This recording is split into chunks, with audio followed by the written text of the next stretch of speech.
মা আজকে একটু কচুরি বানাও তো। ঠিক আছে, চল তাহলে আজকে মাছের কচুরি বানাবানি। মাছের আবার কচুরি হয় নাকি? খালি মাছের কচুরি, মাংস দিয়েও কচুরি বানানো যায়।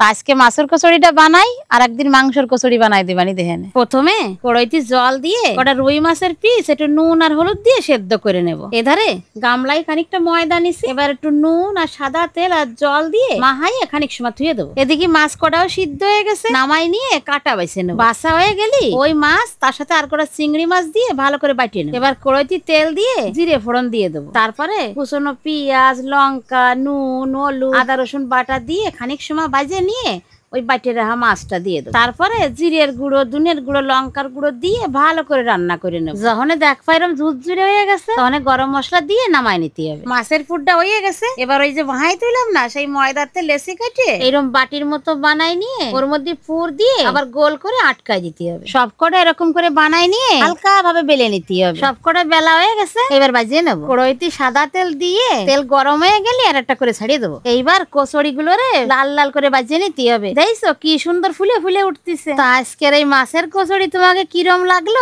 কমেন্টে কইও। এই কচুরি গরম গরম খাতে যে কি ভালো লাগে এটা না খালি বোঝা যাবে না।